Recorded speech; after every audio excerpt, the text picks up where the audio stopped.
auzu billahi mina sheytaani rajim bismillahi rahmaani rahim barke borom Tuubaa asalaamualeykum wa rahmatullahi taala wa barakaatuhu mbokki jullit yi mbokki taal bi ñoo ngi leen ziyaare bu baax a baax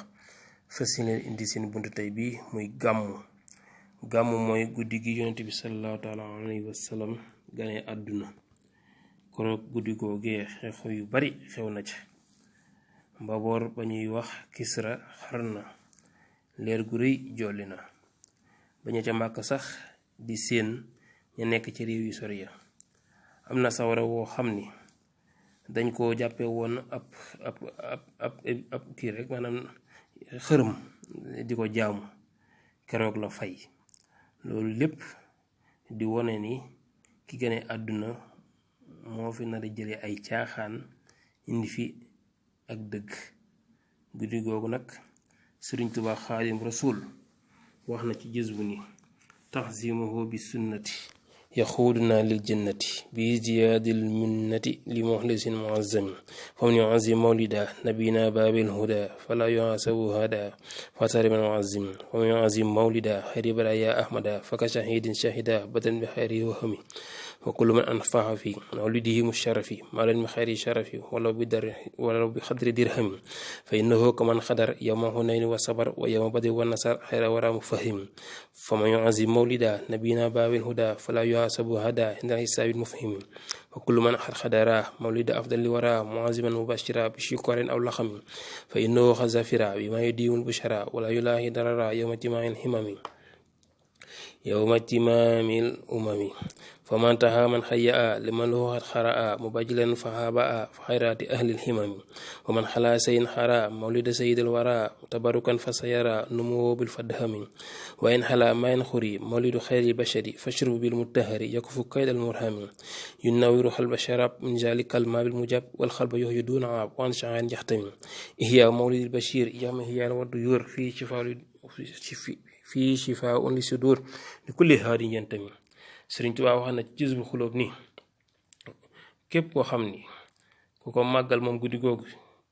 ci nañ ko santaanee ci dundal ko ci sunna say xéewal dana yokk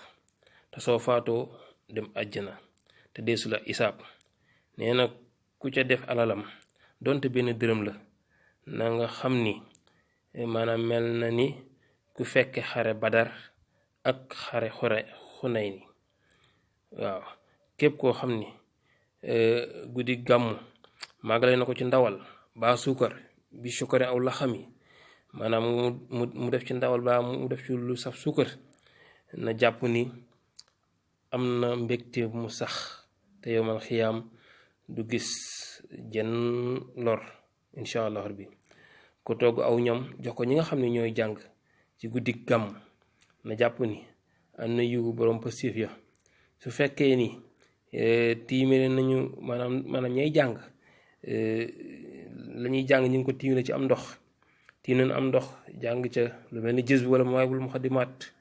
wala bépp tag buñ tag yonent bi sallallahu alayhi wasallam rek ñu tiim ci di ca jàng ndox moomee ku ca naan dana la musal ci pexem seytaane dana leeral sab xol dana ko dundal itam dana la musal ci ak texee di dunda guddi gàmmu day aar kër gañ koy defee ak njaboot gu fa nekk di saafa ràggi-ràggi xol yi gannaaw nag day aar kër gi nga xam ne dañ ko fi dundalee ak njaboot ga ku ko mën a sos sa kër di ko fa defee moo gën ku ko mënul mu dem fa gën a jege fa ñu koy defee mu ànd ko ak mbooloo ma dundal ko fa ndax defee ko ci mbooloo moo gën di ko defee sa kër yow donc nañ koy dundalee nag ginnaaw bu bernde yi jàllee bokk na ci nga yor sa kurus di tudd yàlla baa nga julli ci yonent bi sallallahu taala alayhi wa sallam baa nga yor sa kaamil di jàng alquran baa nga yor sa xasaayit di jàng xasaayit Sëriñ Tuubaa yi waaye daal guddi gàmm wax dëgg yàlla yamale ko génn guddi goo xam ni ko jiituloon la baa nga ca topp loolu dara jor ko ci ab jullit Sëriñ Saaliu Mbàkke radiyallaahu taala anhu noonu la ko daan waxee ñu fàttali leen ni gàmm ki ko njëkk a def mooy buur bu ñuy wax Abu Saxiid ginnaaw 300 at ba fi yonent bi sallallahu alayhi wasallam jógee daana ca